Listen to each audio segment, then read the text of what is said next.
Hey guys, I'm Nato, and welcome back to another episode of The Sunday Drummer. Today we're going to be talking about a song you've probably played at church that has a section that is pretty difficult to play, and that song is Take You at Your Word by Cody Carnes.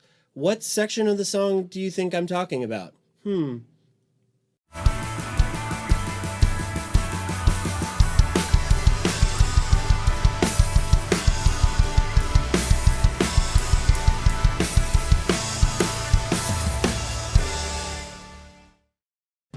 Yeah, that section of the song. It's the last 4 bars of the final bridge, and it is a doozy.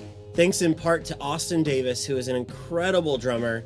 He's also the co-producer on the song and a co-writer on the song, which is probably why Something So Wild made it into the song in the first place. So let's break down this part and talk about what makes it special and unique. Number 1, obviously, there's a lot going on in the kick drum. There is just pretty much straight triplets going on the whole time. That takes a lot of facility and a lot of practice, and definitely something that you want to work on.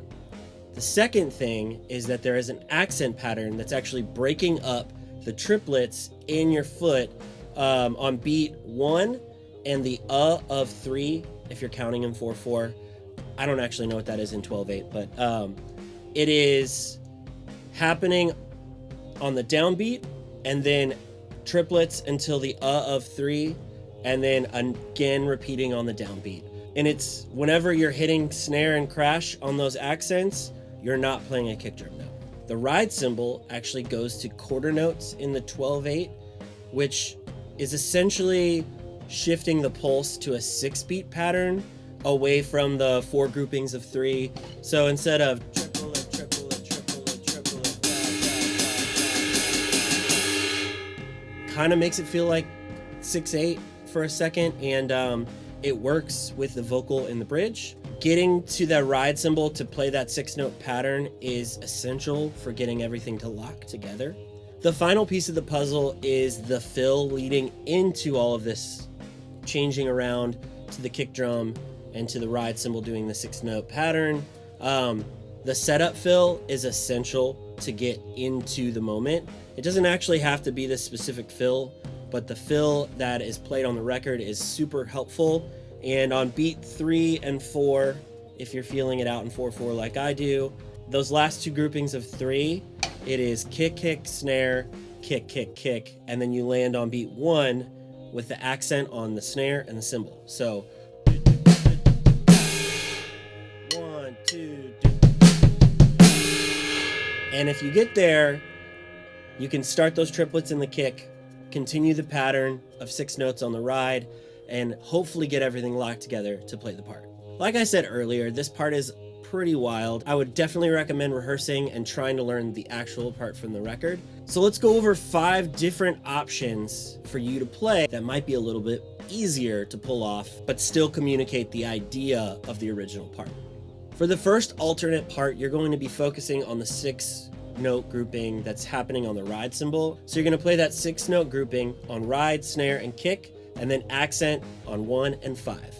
This is what that sounds like.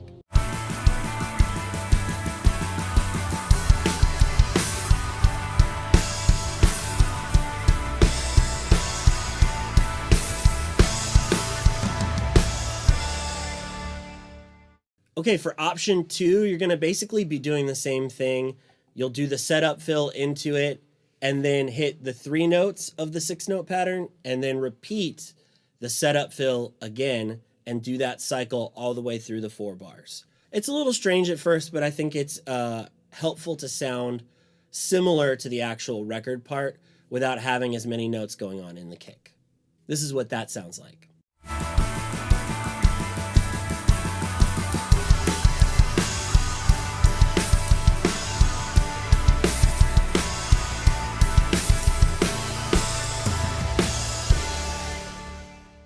For the third option, you're going to be moving all those kick notes to your left hand, which are happening already in your hands from the 4 bars previous. And you're going to switch that over to snare.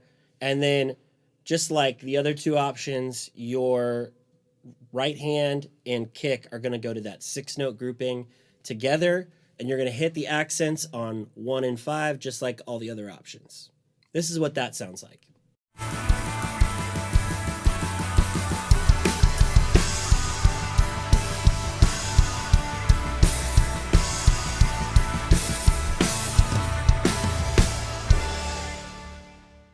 For the fourth option, you're going to basically be doing the same thing as the third option, except both hands are going to be doing the triplets, and the kick is going to do the 6-note pulse, accenting on 1 and 5. This is what that sounds like.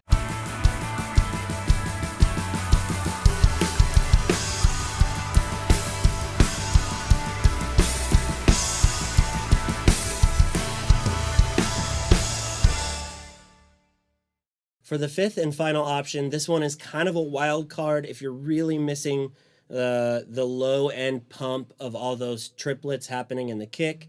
You can actually break it up between your toms and your kick and do the accent on 1 and 5 of that 6-note grouping on a crash and snare together. So inside of that tom and kick triplet is the 6-note pattern, and you're also hitting those accents on 1 and 5. So it's covering basically the same ground as the original part.